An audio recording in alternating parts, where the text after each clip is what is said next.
Bonjour à tous, dans cette vidéo nous allons apprendre à comptabiliser un achat de marchandises avec des réductions plurielles, des frais de port, jusque là on connaît. J'ajoute dans cette vidéo le traitement de l'acompte, alors un acompte versé à un fournisseur. Ça c'est nouveau. Alors, le plan de l'intervention du jour, la différence entre des arts et un acompte. Ça peut aussi vous servir dans la vie courante. Si on vous demande des arts, si on vous demande un acompte, vous verrez que c'est pas la même chose. C'est bien de connaître cette différence-là. On va voir qu'il existe différents types d'avances d'acompte, versées sur achat de marchandises, sur prestation de services ou acquisition d'immos. On va voir comment ça se passe en matière de compte pour comptabiliser l'acompte versé et aussi comment ça se passe en matière de déductibilité de la TVA. Et puis après, comme d'habitude, on retrouve notre situation, l'extrait du plan comptable. On va avoir là un devis, alors qui s'appelle sur le logiciel EBP demande de prix, mais c'est un devis, notre facture, l'analyse de la facture, les écritures comptables, on apprendra à comptabiliser un acompte, la comptabilisation de la facture, ça normalement vous savez, et on va apprendre dans cette vidéo aussi à comptabiliser un règlement fournisseur. Et puis pour terminer, comme d'habitude, pour vous détendre, une application corrigée. C'est parti. Alors, la différence entre les arts et un acompte. Eh bien, si vous versez des arts, vous n'êtes pas engagé. Si vous versez un acompte, vous êtes engagé. Ça y est, le contrat est signé, vous êtes engagé. Donc pour les arts, vous versez simplement une somme d'argent. Si vous annulez, vous perdez le montant des arts, mais on ne peut pas vous réclamer le paiement intégral du prix. Si le vendeur annule, il peut être lui condamné à vous verser le double des arts que vous avez versé. Maintenant, si vous versez un acompte, vous avez donc une obligation d'achat, de même que le fournisseur lui a une obligation de réaliser, de fournir sa prestation. Vous annulez, le vendeur peut vous réclamer l'intégralité du prix. Si le vendeur annule, donc il va vous restituer l'acompte, mais peut être condamné à vous verser des dommages et intérêts, puisque sa responsabilité contractuelle est engagée, il n'a pas respecté l'obligation qui découlait de votre contrat. Donc c'est important quand même de savoir la différence entre les arts et un acompte dans la vie de tous les jours. Alors, il existe trois façons de verser un avance et un acompte, ou un acompte, pardon. Donc, sur achat de marchandises, sur achat de prestations de services, sur acquisition d'immos.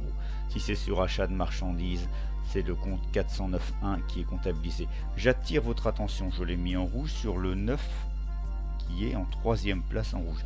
Un compte qui a un 9 en troisième place signifie à l'inverse des comptes auxquels ils sont rattachés. J'ai mis un schéma un peu plus loin, vous verrez, mais je vous l'explique déjà maintenant. Le compte de rattachement de 409.1, il appartient à 40. 40 augmente au crédit, diminue au débit. Donc 409 va augmenter au débit, diminuer au crédit. Il fonctionne à l'inverse des comptes 40.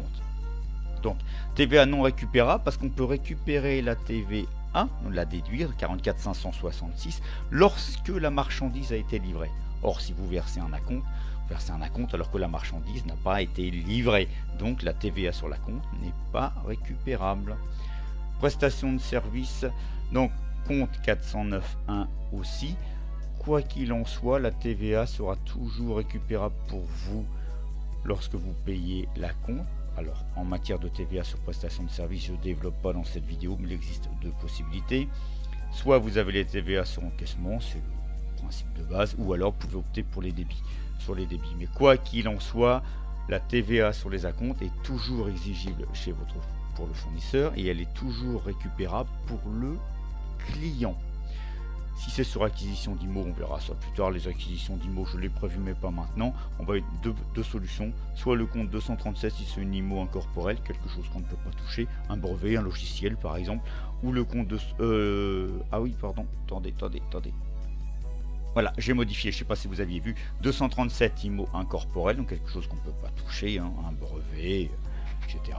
Et le compte 238 si c'est une avance sur IMO corporel, j'ai modifié là, ici. Donc, un exemple d'IMO corporel, vous achetez un véhicule, un bâtiment, une machine, etc. Il y en a plein. Et là, dans ce cas-là, la TVA n'est pas récupérable puisque c'est aussi la livraison. Donc, on passe à la suite. Alors, notre situation, on est le 25 mai, toujours chez Planète Saveur, etc. Donc, on va comptabiliser l'acompte, la facture et le règlement. La seule nouveauté du plan comptable, c'est ici l'utilisation du compte 409.1. Fournisseur avance et à compte versé, et je vais rajouter quand même le compte 512. Voilà, je rajoute le compte 512 parce que je suis pas sûr que vous le connaissiez. Donc on va utiliser pour le règlement la facture 512 Banque AXA. Alors nous avons reçu un devis, donc je vous ai dit, qui s'appelle demande de prix dans EBP. Enfin, c'est un devis, donc sauf que le devis serait établi par Plan Choc, qui nous serait adressé à nous. Là, la demande de prix, c'est nous qui l'établissons et on l'envoie à Plan Choc. J'espère que pour vous, c'est clair. Donc, voilà le devis que nous demandons. Donc, évidemment, de la marchandise, comme c'est un gros montant, le fournisseur nous demande un acompte de 40% à verser à la commande et il nous dit c'est une obligation légale que son devis est gratuit et valable un mois. Donc voilà le devis. Alors attention, c'est pas parce que j'ai un devis que je vais le comptabiliser dans ma compta à moi, parce que le devis, est-ce qu'il matérialise en échange un flux? Absolument pas. Si je refuse le devis, si je ne le signe pas, il n'y a pas d'échange, il n'y a pas de flux physique, je vous rappelle, échange de biens-services, donc il n'y a rien à contractualiser dans ma compta, quoi. Donc il n'y a pas d'écriture comptable à passer sur un devis. Alors le devis est du 25 mai, donc chèque au comptant comme d'habitude. Alors si vous regardez ici, récapitulatif des factures d'acompte, j'ai versé un chèque d'acompte de 869,72, donc le 27 mai. Donc voilà la facture. Donc je vous rappelle qu'on est client parce qu'on n'a pas établi, facture du 23 juin, facture 19, etc. Chèque au comptant. Donc j'ai acheté tout ça pour le revendre en l'état, sans transformation. Maintenant ça je pense que vous maîtrisez, c'est l'achat de marchandises. Donc voilà le détail de ma facture. J'ai acheté de la marchandise brute pour 1892. J'ai une remise de 5%, donc 94,63. Un net commercial total brut moins remise de 1797. Un escompte de 2% pour paiement comptant. Donc un net financier, net commercial moins escompte de 1761. J'ai un port forfaitaire de 50 €, donc soumis à TVA au taux normal, c'est un service. Donc le net financier plus le port 1811. Ma TVA, donc sur 1811 362,38, ça me fait un net à payer de 2174,29. Sauf que j'ai déjà payé une partie de ce prix à payer sous forme d'acompte, donc de 869,72. Je ne vais pas le payer une deuxième fois, donc je déduis donc ces 869,72 déjà réglés. Il me reste à payer à mon fournisseur 1304,57. Je vais donc comptabiliser le net commercial, l'escompte, le port forfaitaire, la TVA, l'acompte, j'ai oublié de le surligner, pardon, je vais comptabiliser l'acompte, et le net TTC dû. Voici le tableau récapitulatif de l'analyse de la facture. On a dit qu'on est client, que c'est un achat de marchandises. Je comptabilise le net commercial hors taxe, l'escompte, le port, la TVA, l'acompte versé, le net à payer. Emploi ressources, je pense que c'est sans doute la dernière vidéo où je le mets, parce que si vous avez compris, il n'y en a plus vraiment besoin quand vous avez compris. Grâce au crédit accordé par le fournisseur, l'acompte versé quelques jours avant et l'escompte, j'ai acheté de la marchandise, le transport et la TVA. Numéro de la facture ici, facture 19 du 23 juin. Donc, la première chose à faire, c'est de comptabiliser l'acompte versé. Donc, dans le journal de banque, puisque c'est un flux financier, échange d'argent. Donc, l'argent, je le prends dans mon compte banque. Ma ressource, c'est la banque. Donc, je vous l'ai mis dans l'extrait du plan comptable. On a dit que la banque chez nous, là, 512,11. Donc, je prends 869,72 au crédit. Et qu'est-ce que je fais de ça? Eh bien, je verse un acompte à mon fournisseur, donc au débit, emploi 869,72. Donc, ce que je vous disais tout à l'heure, par exemple, le compte fournisseur augmente au crédit, diminue au débit. 409,1 est donc rattaché à 401, puisqu'on retrouve le 40. Donc, puisqu'il y a un 9 en troisième position, ça va fonctionner à l'envers. Le compte 409,1 va diminuer au crédit et va augmenter au débit. Vous voyez bien que c'est l'inverse du compte 401. C'est l'inverse du compte de rattachement, et ça c'est dû au 9 en troisième position. Ça s'applique à tous les comptes qui ont 9 en troisième position. Ça sera la même chose avec 411 clients, 419,1 avancé à compte client, etc. Ça fonctionnera à l'inverse de 411. Donc, la comptabilisation de l'acompte, la ressource, je prends dans la banque, je paye mon acompte. Bon, je pense que ça va quand même. Allez, on continue. La comptabilisation de la facture, donc du mois de juin, du 23 juin. J'ai acheté de la marchandise, je dois, à mon fournisseur 1304,57. Je solde l'acompte, puisque ça y est, à la facture définitive, je solde l'acompte. Je vous rappelle que avec la compte, c'est le fournisseur qui vous doit de l'argent, puisque vous lui avez payé, vous lui avez versé une somme d'argent, alors qu'avant que lui vous ait livré la marchandise. C'est pour ça que 409 est au débit. Vous avez une créance sur votre client. Au crédit, c'est une dette. Là, je dois 1304,57 à mon fournisseur. J'ai donc une dette. Ici, 409.1 est au crédit parce que je le solde. Petit parallèle ici. Lorsque j'ai versé la compte, le 27 mai, j'ai débité 409.1.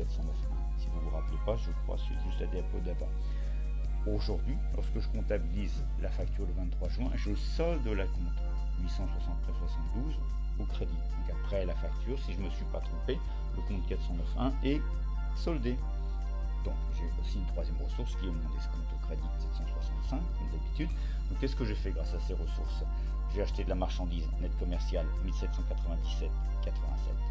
J'ai acheté du transport 624,1 pour 50 euros. Et la TVA 44,566 pour 362. Je vous rappelle que quand vous achetez de la marchandise et du transport, ça va vous appauvrir, puisque lors du flux financier, vous aurez un décaissement. C'est donc ce qu'on appelle des charges. Et les comptes de charges commencent par la classe 6. Ce sont les comptes de la classe 6. J'espère que pour vous, ça va. Je vous rappelle toujours total débit, total crédit, principe de la partie 2. Il nous reste une dernière chose à comptabiliser que j'ajoute là, je vous l'ai dit tout à l'heure, la comptabilisation du règlement du fournisseur. Donc je l'ai laissé le 23 juin, peu importe, au comptant, j'aurais pu aller jusqu'au 30 juin. Donc il faut que je solde. Après la facture, je dois à mon fournisseur 1304,57. Si je paye, je ne dois plus rien à mon fournisseur. Donc je solde 401 F plat en débitant le compte. 401 est crédité, 401 est débité. Donc débit moins crédit, 0. Le compte fournisseur est soldé, je lui dois plus rien. Et puis l'argent, je l'ai pris dans la banque. 1304,57. La ressource, la banque, et avec ces 1304,57, je paye le fournisseur. Allez, on continue. Donc, pour terminer une application corrigée comme d'habitude, sur cette facture, je vous demande de comptabiliser la compte versée au fournisseur le 1er juin, la facture du 20 juin et le règlement du 20 juin. Vous avez donc ici 3 écritures à passer. Je vous rappelle qu'on respecte l'ordre chronologique. D'abord la compte, ensuite la facture, ensuite le règlement. Alors, soit vous prenez un journal unique, soit vous prenez les journaux auxiliaires, journal d'achat, journal de banque, comme vous voulez. Donc vous verrez dans la correction, j'ai pris le journal des achats, journal de banque. Si vous mettez tout dans un journal, c'est pas dramatique. C'est parti. Alors, la première chose à faire, c'est l'écriture du 1er juin, la comptabilisation de la compte versée à notre fournisseur, 320,42.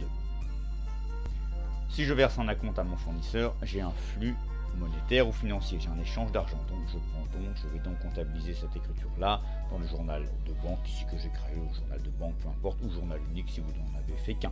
C'est pas très grave. Donc l'argent, c'est 320 euros, je les ai pris dans ma banque.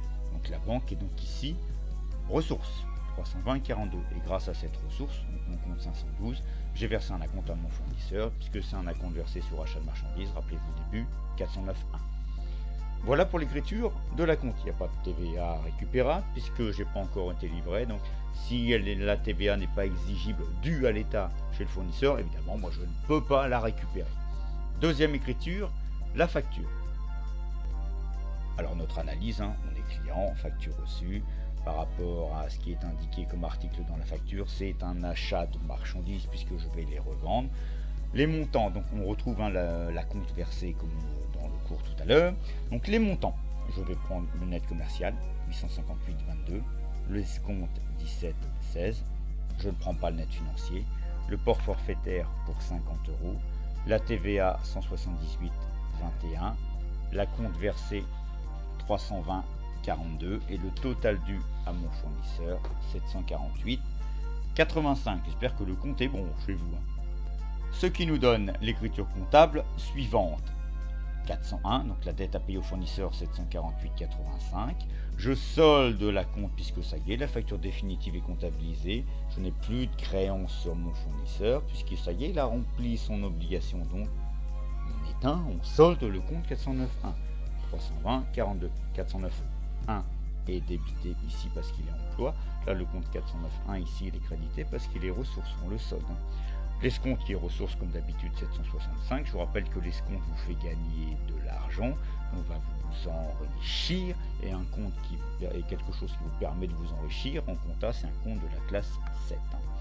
Grâce à ces ressources, j'ai acheté de la marchandise net commerciale 858,22, des frais de port pour 50 €, et puis la TVA récupérable, déductible 178,21. Voilà la comptabilisation de la facture. Il nous reste donc le règlement au fournisseur, donc le décaissement. Donc je règle le fournisseur, je vous ai dit le 20 juin. Donc journal de banque puisque c'est un flux monétaire. Là c'est un flux physique ou réel, je vous rappelle.